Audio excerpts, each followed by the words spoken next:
장동혁 대표 이 전반적으로 가고 있는 방향 여기에 대해서는 현재 시점에서 본다면 어떻게 평가하십니까? 변화가 필요합니다.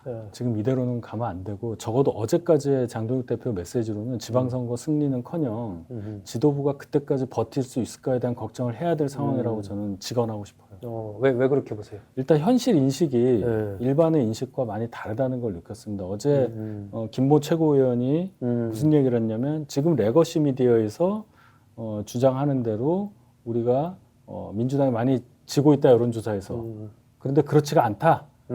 ARS란 말을 해요. ARS 조사 결과 몇 개를 보면 오차 범위 이내로 민주당을 많이 따라가고 있다. 우리가 잘하고 있다. 이런 얘기를 한단 말이에요. 네. 이게 무슨 소리입니까? ARS는 그래도 따라가고 있다니. 그러면은 전화면접 조사라는 또 툴에 대해서는 평가를 아예 그냥 빼버린다는 얘기잖아요. 논리가 안 맞죠.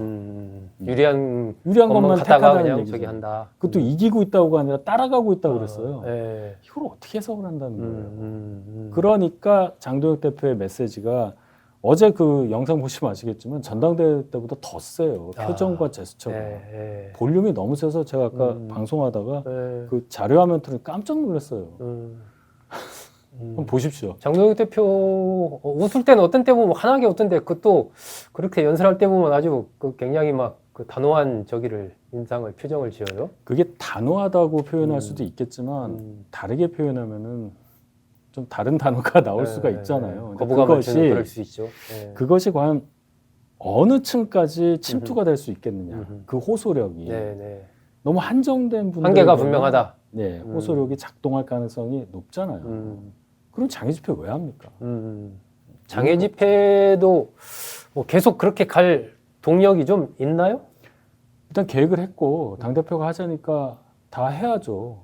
하긴 하는데 이제 당내에서도 의원들이 예를 들어 몇 명이 참석하냐 이게 이제 계속 나오잖아요. 대표가 하자는데 안 할 수는 없을 겁니다. 사무처에서 당연히 하죠. 하는데 그 참여하는 규모라든지 열기가 기대했던 거에 당연히 못 미칠 거라고 생각합니다. 그리고 제일 중요한 거는 그렇게 장애 집회를 하고 난 다음에 어떤 효과를 얻었느냐. 평가가 따르잖아요. 또는 그 장애 집회 하는 과정에서의 여러 가지 어떤 국민들의 인식 변화라든지 이런 게 중간중간 나오지 않습니까? 반응. 긍정적이가 어려워요. 그런 메시지 전달력과 그러한 메시지 내용으로는 더 이상 수준 높은 우리 유권자들을 만족시킬 수 없다고 저는 생각합니다. 어떤 식으로 변화를 해야 한다고 보세요? 극적으로 받아들여질 수는 있는데 적어도 12월 3일에 있었던 계엄에 대한 생각을 변화해서 국민들께 직접적으로 효과적으로 전달해야 합니다. 우리는 계몽령, 계엄령은 계몽령이고 계엄령은 뭐 하나님의 뜻이다. 이게 장동혁 대표의 생각으로 알고 있어요. 그렇잖아요. 그럼 그 생각이 이제 하나님까지 나왔기 때문에 종교적인 신념과도 연결된다고 보잖아요. 이걸 바꿀 수 있겠냐라고 다들 예상을 합니다. 그리고 이걸 견제하고 있다고도 생각하고 있는 거고요.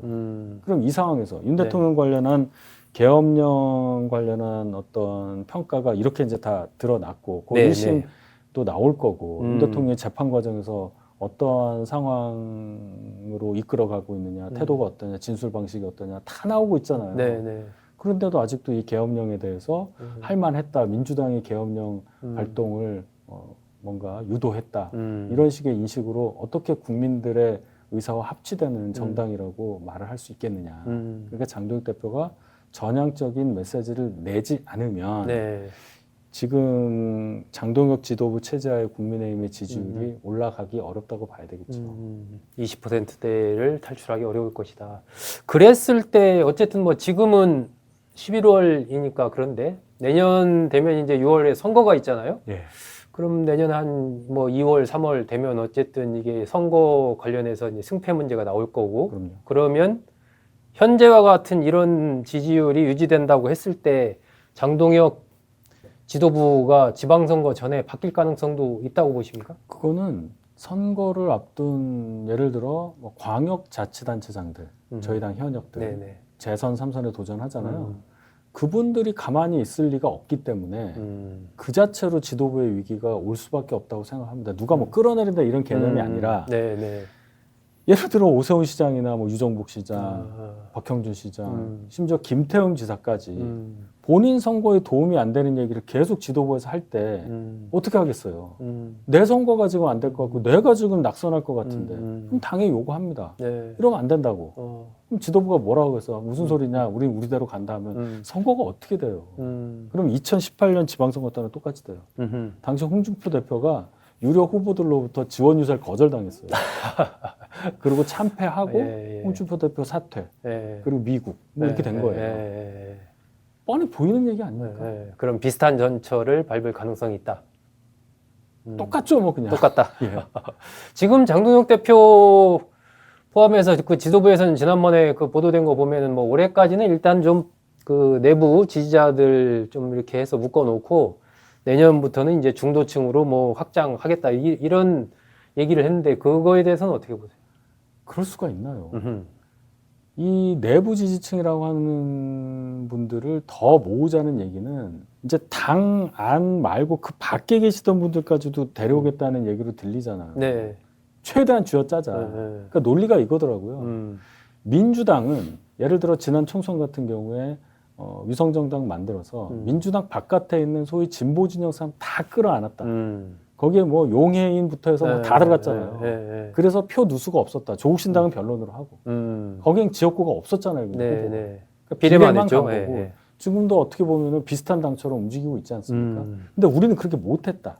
예를 들어 전광훈 씨의 자유통일당 같은 경우 2.26%를 비례선거에서 득표를 해요. 한석도 못 얻었지만 그런 거 다 모으자. 그러니까 컴퓨터 느려지면 하는 조각 모으기 하자는 거예요. 근데 이런 걸 했을 때 저희 당을 원래 지지했었던 조금 중도에 가까운 분들이 네. 지지 철회하고 있는 상황에서 지지를 다시 확장할 수 있겠느냐?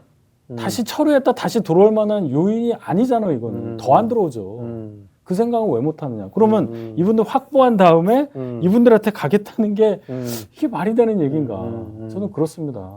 치맥하고 그다음에 나 아침에 좀 운동하면 살 빠지겠지. 이거랑 똑같아요. 안 되는 겁니다. 그게. 네. 그게 다 됩니까 그게? 현실적으로 불가능한 얘기를 하고 되는 있다. 겁니다. 논리적으로 그러면 말이 안 된다. 여기 있는 분들이 계시겠어요? 그럼 만약 이렇게 하면 또 나가죠. 이렇게. 그럼 어디가 더 크냐? 우리가 회복할 수 있는 지지율 그것을 점하고 있는 분들이 어느 분이고 비율이 어떻게 되냐를 생각을 해야죠. 여기가 많습니까? 여기가 많습니까? 이걸 봐야죠. 네. 답답합니다. 네. 그런 면에서도 진짜 답답하다. 그 최근에 어쨌든 장애투쟁하는 거 거기 나오는 메시지를 보면은 장동혁 대표 중심으로 뭐 가야 된다, 뭉쳐야 된다, 다들 그런 메시지. 그래서 언론에서는 장동혁 띄우기다 이렇게 표현을 했던데 이런 흐름으로 국민의힘의 어떤 이 지지율 상승, 위기 돌파 이런 게 가능할까요? 그 장동혁 대표 개인을 띄우는 것은 이제 하다가 이제 논리가 없어서 거기까지 간다고 생각하는데 뭐 꼭 그렇게만 저는 해석은 안 하지만 장동혁 대표 외에는 그러면 네.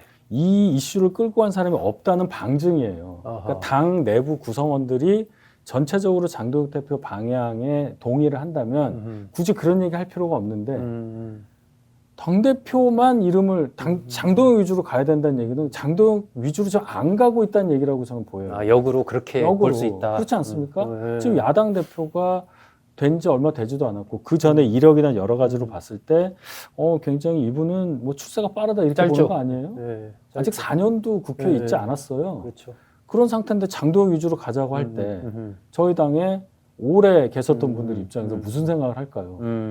거기 따를 수 있는 논리나 어떤 명분이 있을까요? 네. 그렇기 때문에 자꾸 지도부 차원에서만 그런 얘기 한다고 생각을 하고 이미 지도부 안에서도 신동욱 최고위원 같은 경우는 그래도 수석 최고위원인데 네. 다른 얘기 하고 있지 않습니까? 개헌 관련해서 우리가 다른 얘기 해야 하고 윤 대통령과 절연해야 한다는 얘기까지 하고 있잖아요. 네. 뭐 약간 좀 메시지가 왔다 갔다 하는 것 같긴 하더라고요. 신동욱 최고위원 메시지도 어쨌든 그런 내용의 이제 보도가 됐었죠. 그렇죠. 그렇다면은 장동혁 대표만 믿고 그쪽으로 가겠다 하는 것은 힘을 받기가 어렵다고 생각합니다.